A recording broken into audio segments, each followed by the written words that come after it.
እና ብዙ ሰዎችም የሚያምኑት የመጽሐፍ ቅዱስ አስተማሪዎች ምን ማሳያ ነው ስንገባ በሩ አይደል በር መግቢያ ነው አይደል በክርስቶስ መከራ ነው አያችሁ በር ላይ ተንጠልጥሎ ስንገባ እኔ በጽድቄ አይደለም የገባሁት እኔ በመልካምነቴ አይደለም የገባሁት እኔ ከልጅነቴ ጥሩ ልጅ ስለነበርኩ አይደለም እኔ ከሌሎች ሰዎች እኮ አስተዋይ ነበርኩም ድሮ ብለ ምን ልበት አይደለም through the suffering of son of god ለሊት የለም አለ ቀጥሎ ሚለን እኮ እሱ ነው ቁጥር 25 ላይ ለሊት የለም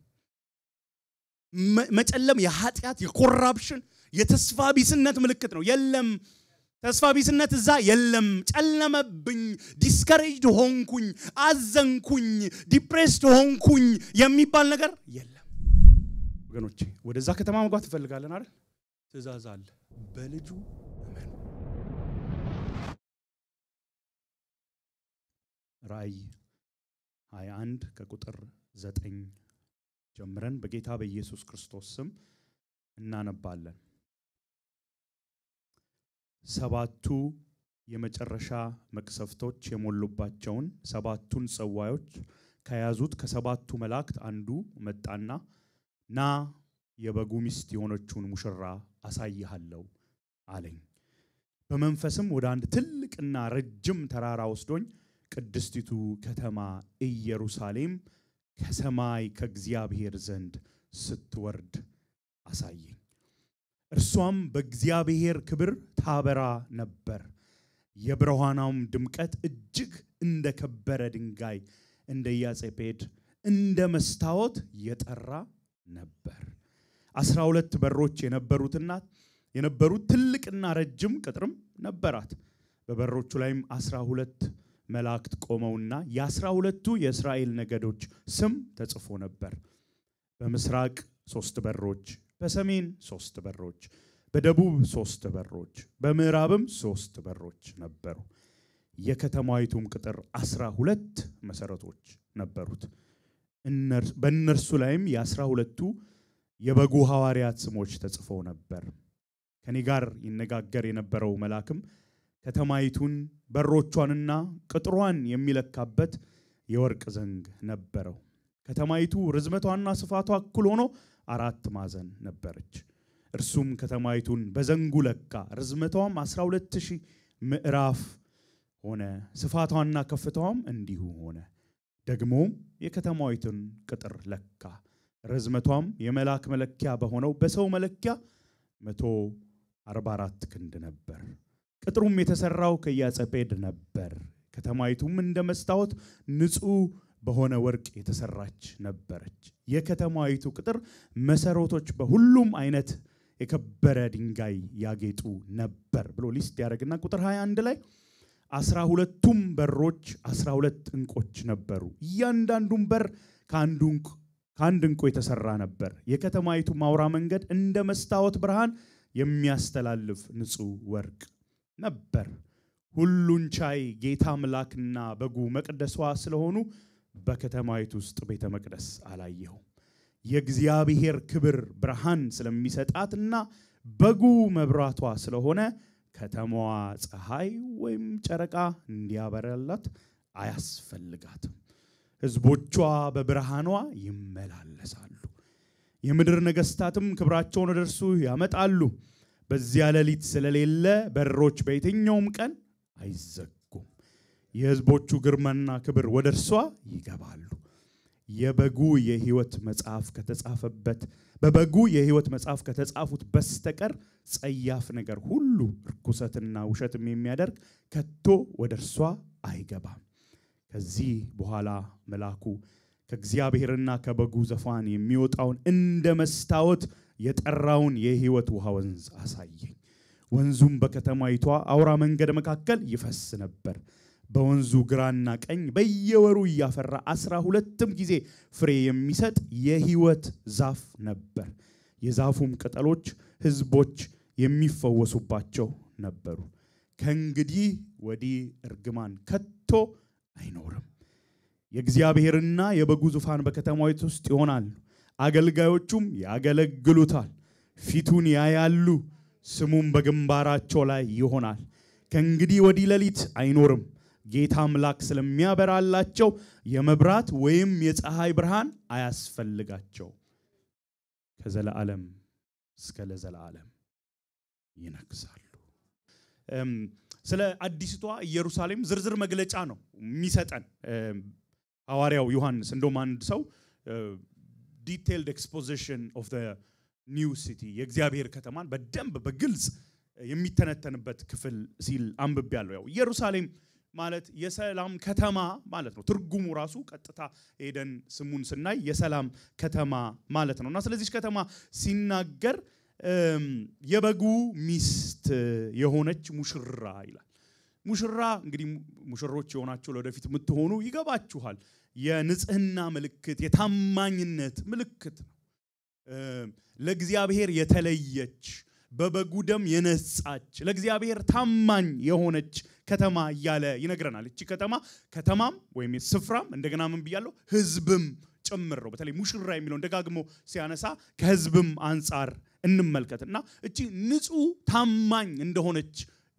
ማስረጃ ነው ሙሽራ የሚለው ቃል እና ከተማዋን ሲገልጥ ቁጥር 11 ላይ ኖቲስ እናድርግ እርሷም በእግዚአብሔር ክብር ታበራ ነበረ በእግዚአብሔር ክብር ታበራ ነበር እግዚአብሔር ክብር ማለት የእግዚአብሔር ማንነቱ ስራውን መገለጫ ነው የእግዚአብሔር ባህሪው በሙሉ የሚታይበት የእግዚአብሔር ባህሪው በሙሉ የተገለጠባት ከተማ ይላታል እዚህ ክፍል ላይ ያለው ጽሁፍ አንዳንዱም ሲምቦሊክ ነው አይደል እንደው ለኛ እንዲገባን የሚገለጥበት ነው አንዳንዱ ደግሞ ሊትራል ነው ቀጥታ የምንወስደው ነው ስለዚህ ከተማ ሲነግረን በቅጥር የተከበበች ናት ቅጥሯ ግን ዝም ብሎ ቀለል ያለ ቅጥር አይደለም ረጅም ነው ትልቅ ነው የማይበገር ነው ከተማ በዙሪያው ዎል የሚያስፈልገው ለምንድን ነው ለሴኩሪቲ ነው አይደል ለፕሮቴክሽን ነው አይደል ይሄ ረጅም የሆነ ይሄ ትልቅ የሆነ ዎል ፕሮቴክት ያደርጋዋል 12 ደግሞ መላእክቶች 12 በጣም ብዙ ጊዜ ይላል ትርጉም አለው ለአይሁድ የፍጽምና የኮምፕሊሽን የፐርፌክሽን ምልክት ነው ለዛም ነው ቅድምም ስነግራችሁ ሊትራልም ብቻ ሳይሆን ደግሞ ሲምቦሊክም ማርገን ምናየው ነገር አለ 12 መላእክቶች የሚጠብቋት ከተማ አንዱ ትርጉሙ 12 መላእክቶች መኖራቸው በየበሩ ላይ ከተማው የማን ነው ለሚለው ጥያቄ መልስ ይሰጠናል የእግዚአብሔር ከተማ ናት የሆነ ንጉስ ያስቀመጣቸው በደም ትሬንድ የሆኑ መሳሪያ የያዙ ሰዎች አይደለም ያሉት የሚጠብቋት መላእክቶች ናቸው ለምን ከተማዋ የእግዚአብሔር ናት ቅድም እንዳልነው እግዚአብሔር የገነባት አርኪቴክቷ የሆነችው እቺ ከተማ መላእክቱ ይጠብቋታል በየበሩ ላይ ከቁጥር 15 እስከ 17 ስናይ ስለ ልኬቷ ነው የሚነግረን ሜዠርመንቷ እቺ ከተማ ከውጪ አየን ቅጥር አየን በሮች አየን ፋውንዴሽን አየን ፋውንዴሽኑ ራሱ ይታያል እሱ ራሱ ሌላ ትርጉም አለው የሌላ ከተማ ፋውንዴሽን አይታይም ማለት ስለ ልኬቷ ይነግረናል ከተማይቱ ተለካች ምንዋ ርዝመቷ ስፋቷ ከፍታዋ 12000 ምዕራፎች ስታዲያ ሆነ ይላል ልኬቷን ብቻ ሳይሆን ደግሞ ስሪቷን ደግሞ ከቁጥር 18 እስከ 21 ይነግረናል ከምን የተሰራች ነው ከቅጥሩ ይጀምራል ቅድም ከተነሳው ድንጋይ ያሰጴድ ጃስፐር ምን ብላችሁ ወሰዱት መሰላችሁ እንደ አልማዝ አይነት የከበረ ድንጋይ ብርሃን የሚያሳልፍ ድንጋይ ግልጽ የሆነ ድንጋይ ስለሌለ ስለ ቅጥሩ ይሄንን ይለና ደግሞ ስለ ከተማይቱ ይነግረናል ከተማይቱ ከወርቅ ነው የተሰራችው እንደ መስታወት ንጹህ የሆነ ወርቅ የእግዚአብሔርን ግሎሪ ሪፍሌክት የምታረግናት አያችሁ አሁን የኛ ልብ መሆን ያለበት ወርቁ ላይ ሳይሆን ምንድነው ወርቁ ምንድነው ሲግኒፊካንሱ ምን ሊለን ነው ዮሐንስ የእግዚአብሔርን ክብር የምታንጸባርቅ ከተማ ይሄ ማቴሪያሊዝምን ይዘን በቃ ወርቅ ጉጉት እንድንሆን ሳይሆን ሐሳቡ የእግዚአብሔርን ግሎሪ ሪፍሌክት ታደርጋለች ንጹህ ናት አመጽ የለባትም ኃጢያት የለባትም የቅጥሩ መሰረቶች ደግሞ ከቁጥር 19 እስከ 20 ድረስ ይዘረዝራል 12 የተለያዩ የከበሩ ድንጋዮች ምናልባት ወደ 8ቱ ዘጸአት 28 ላይ የተጠቀሰ ነው ሊቀ ካህኑ በደረት መታጠቂያው ላይ ይዞ የሚገባው አይነት ድንጋዮች ናቸው ወደ 8 የሚሆኑት እዚህ ጋር የተጠቀሱት ግን አጠቃላይ 12 ነው 12ቱም ከተለያየ ከበረ ድንጋይ ነው የተሰራው ብዙ ዳይቨርሲቲ ያለበት ከተለያየ ወገን ከተለያየ ቋንቋ ህዝቦች የሚገቡባት ከተማ ናት በሮቿ ቁጥር 21 ላይ ከንቁ ነው የተሰሩት እያንዳንዱ በር ላይ አንድ እንቁ አለ I think ይሄ በጣም ሲግኒፊካንት ነው እሱ ላይ ትንሽ ቆም ብዬ ልናገር እንቁ የሚሰራው ከኦይስተር ተባለ እንስሳ ነው ሊቪንግ ፍሌሽ ብቸኛ ከበረ ድንጋይ ከሊቪንግ ፍሌሽ የሚሰራ እንቁ ነው ኦይስተር እንዴት ነው የሚሰራው ብላችሁ ስታነቡ ስታዩ የሆነ ነገር መጥቶ ሲያቆስለው ኢሪቴት ሲያደርገው ነው የሚሰራው ይሄ እንቁ እና ብዙ ሰዎችም የሚያምኑት የመጽሐፍ ቅዱስ አስተማሪዎች ምን ማሳያ ነው ስንገባ በሩ በር መግቢያ ነው አይደለ በክርስቶስ መከራ ነው ያያችሁ በር ላይ ተንጠልጥሎ ስንገባ እኔ በጽድቄ አይደለም የገባሁት እኔ በመልካምነቴ አይደለም የገባሁት እኔ ከልጅነቴ ጥሩ ልጅ ስለነበርኩ አይደለም እኔ ከሌሎች ሰዎች እኮ አስተዋይ ነበርኩም ድሮ ብለ ምንልበት አይደለም through the suffering of son of god አክሰሳችን እሱ ነው ወደዚች ከተማ ወደ ጸናች ከተማ ወደ ተዋበች ከተማ የእግዚአብሔር ክብር ሳይገደብ የሚታይባት ከተማ እግዚአብሔር ያለበት ከተማ ወደዚች ከተማ መንገባው ስለኛ መከራን ስለተቀበለው ስለሱ ነው የሚመሰክረው ከውጭ ይሄን ካየ በኋላ ዮሐንስ ቁጥር 22 ጀምሮ ወደ ውስጥ ይገባል ቅጥሩን አየ በሩን አየ መሰረቱን አየ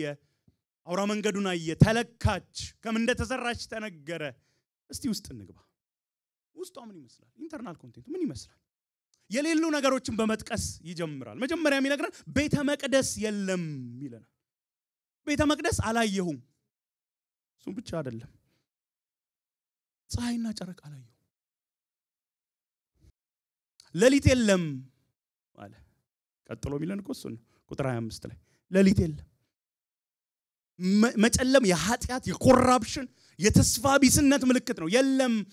ተስፋ ቢስነት እዛ የለም ጨለመብኝ ዲስከሬጅድ ሆንኩኝ አዘንኩኝ ዲፕሬስድ ሆንኩኝ የሚባል ነገር የለም ታዲያ እነማን አሉ ይነግረናል ህዝቦች ፕሉራል ነው ፒፕልስ ባለፈው ሳምንት እንዳልኩ ከተለያየ ወገን ከተለያየ ቋንቋ የመጡ ህዝቦች በአንድነት የእግዚአብሔር ህዝብ ሆነው በብርሃኗ ይመላለሳሉ ህዝቦች አሉ ግን እነዚህ ህዝቦች ከየት መጡ እንዴት ገቡ ኦሬዲ ዘው የተፈጠሩ ናቸው ከእግዚአብሔር ዘንድ ስትወርድ ተፈጥረው ነው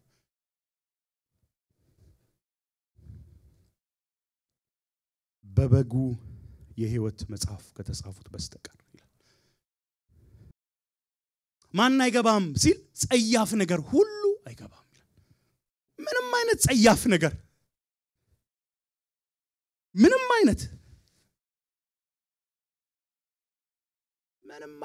ጸያፍ ነገር አይገባም ጸያፍ ነገር ብቻ ሳይሆን ጸያፍ ነገር የሚያረግም አይገባም ከቶ አይገባም ወገኖቼ ወደዛ ከተማ መግባት እንፈልጋለን አይደል ትእዛዝ አለ በልጁ እመኑ